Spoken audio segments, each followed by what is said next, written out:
Oh, remember when we cared about privacy and the Constitution, when Edward Snowden showed us back in 2013 the government was warrantlessly spying on millions of Americans in a number of sickening ways, including hoovering up all of our metadata that was stored and misused later?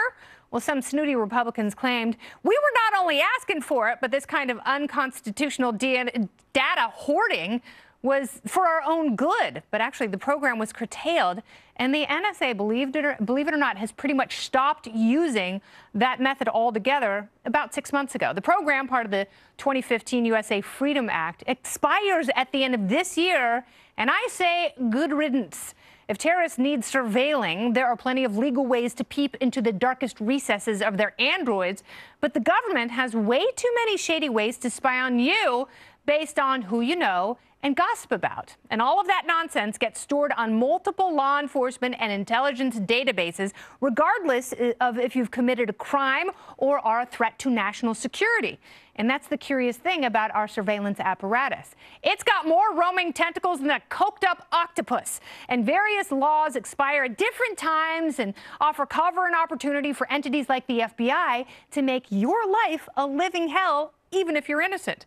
Last year, with the help of a very persuasive and deceptive Devin Nunes, Congress reauthorized Section 702 of FISA that actually expanded multiple agencies' abilities to sweep up innocent Americans' full digital communications in pursuit of foreign bad guys, even when people here who should be protected by the Fourth Amendment weren't talking to the target.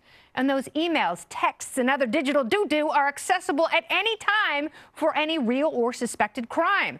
And then the same lawmakers had the nards to complain the deep state was corruptly spying on their guy and his associates with their expanded dark tools with almost no oversight. Oh, cry me a river. Whenever the president or Congress has the opportunity and authority to reel in these absurdly effective and powerful programs, or at the very least robustly debate the abuses and apply safeguards, they absolutely should. It is no surprise the NSA recently abandoned the metadata collection program because it is unconstitutional, provides a false sense of safety, is rife with abuse, and doesn't actually work to catch terrorists. And that's the memo.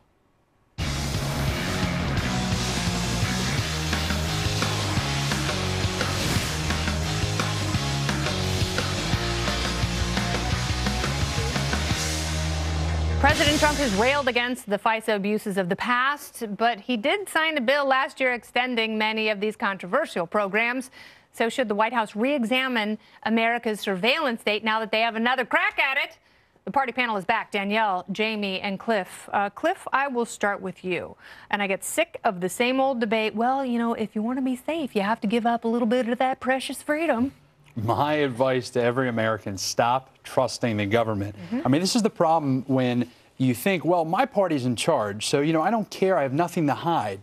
Did the surveillance get smaller under President Obama? No, it hasn't gotten smaller under anybody. I mean, that's the problem here. Yes. And I think, I mean, I'm going to be pretty brutally honest here. I mean, James Clapper should be in prison. Yes. And we should be thankful that Edward Snowden, you know, alerted the American people that the government has been spying on us. I mean, I'm glad the metadata is done and that they're reportedly not using it. But them having the ability to use it, them having the ability to spy on Americans, that's just because it's not in fashion right now. It doesn't mean they're not going to use it again because these programs are still fully accessible. Am I being paranoid, Jamie? Well, full disclosure, I send my emails to the FBI every night just to feel extra safe. Look, I think this is overblown a little bit. I think the metadata thing, I think that is a legitimate thing, what you said, the idea of balancing freedom and security. I don't think this is much of a tack on our freedom. The metadata is a lot of things that they put out there in an algorithm to find what may be a threat. If there's abuses, it should be prosecuted. But I don't think many Americans lose sleep over this. But how do we know about the abuses? That's the problem. You're assuming that there aren't that many abuses. You're assuming that the system operates like the regular judicial system, but it doesn't. There's a FISA court who rubber stamps pretty much everything. It's in the high 90%. In private. Yeah, yes. But it's with no oversight. And once a year, they kind of look over it and then go, yeah, do what you got to do. But it's in the high 90% because there's a high bar to be able to submit and get that approval. How do we know? Well, that's technically what, if you talk to the people, what they say. Why don't we get a warrant? I mean, that's what the whole point of due process But even the warrants that go through the FISA court, we've only seen one application. Right. Yes, that's problematic as well. Danielle? What terrified me was the amount of information that the government was collecting for the very limited number of terrorists that they were purportedly tracking. So we think we had in 2017 40 terrorists, about 548 million separate records. It's terrifying. They want the haystack when they're looking for the needle, number one. I think we need to be concerned about government, but I think we also, as part of this conversation, we need to talk about Google, we need to talk about Facebook, we need to talk about the non-governmental entities that have extraordinary power and that are collecting and selling our data at a rate of knots. Well, the biggest problem is when they collude, when they work together, when big tech and big government get together, because then there's no privacy. There's left. major And then problems. I'm going to start sending fluid samples to There's major problems with them coming together, but I think that the cool thing is the free market has worked and that a lot of these businesses, you know, the consumers are pushing back. They're saying, look, we don't want you to share this information with the government. Even Tim Cook was like, you're not going to tell me to crack my own phone. You Right. crack your phone, then stick it where the sun don't shine. I want to thank you all for being here because you're all glorious and intelligent, and happy Fat Tuesday to those who celebrate. Same to you, Ken. And to those who don't, we'll drink for you. All right, Republican Senator Rand Paul and Democrat Senator Tom Udall introduced a bill today that would end the 17-plus year war in Afghanistan. Here's Senator Paul tonight on the Fox News Channel. Why don't you hear it, Rand? I would say now that most generals, most Republicans, Democrats, Independents, actually most people you ask say there is no longer a military solution to the Afghan war. And that's why today, you know, I introduced legislation to end the war and give every one of our veterans over there who have served in that theater $2,500 apiece, but declare victory and come home. Damn Skippy. Paul said the Afghan war alone cost America $2 trillion. And the human cost, obviously much worse. 2,300 service members have already died. 20,000 have been wounded. And that's just the Americans. Is it time we hightail it out of there? With me now, former CIA officer and president of Diligence LLC, Mike Baker, who has become a stalwart anti-interventionist. Welcome back, Baker.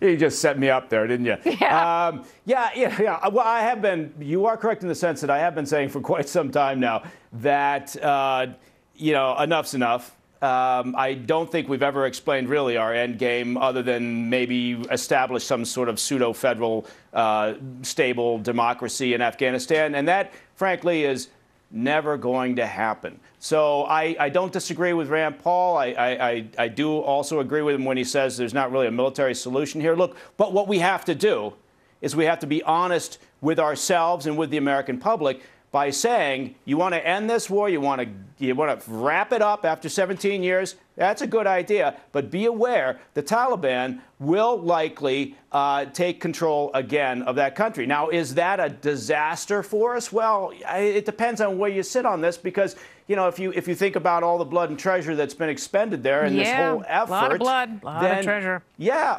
And then we see the Taliban roll back in, which they will do. They have no place else to go. What about the development this year that the Taliban is willing to sit down and have some multi-party talks?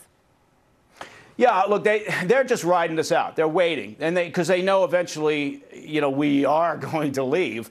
And so, do I think that they're negotiating in good faith? No, but here's the difference between the Taliban and ISIS, as an example. The Taliban, that would be self-contained, right? If they take back over Afghanistan, all or a significantly large part of it, they're going to stay in their box. You know, I do believe that, and if in fact they allow elements like an ISIS or Al Qaeda to once again play in that area and plot and plan against us and our allies, but isn't that against then we can their go best back in there. interest? You would think that they would have learned that lesson after 9/11. And I think what we should have done after 9/11 was exactly what we did. We went in, we did a brilliant strategic operation there, and then we should have walked out and said, you do this again, meaning you allow Al Qaeda or anybody else, we're coming back. But aside from the Taliban, you have mission creep, and that seems to be the biggest threat to these short-term incursions, which I think would enjoy more public support if it weren't for the glaring example of Afghanistan, which is deadly and ongoing and expensive. and pointless. And never really, and never really, I don't know about pointless, but never really explained our end game, and nor did we really ever have a chance to get there. It wasn't going to happen. So, but again, we have to be honest about this. So do I care if after all these years we've increased our literacy rate by 2 or 3% or built another road? I don't care. Right? Why don't you increase my kids' literacy security. rate? I mean, you literally. Yeah, why don't you come yeah, over and read to my right. children, Mike? It'd be a polite thing to do. Mike Baker, thank you so much. Sure. Good talking to you always. You're welcome. Thanks, Kennedy. Thanks. Coming up, President.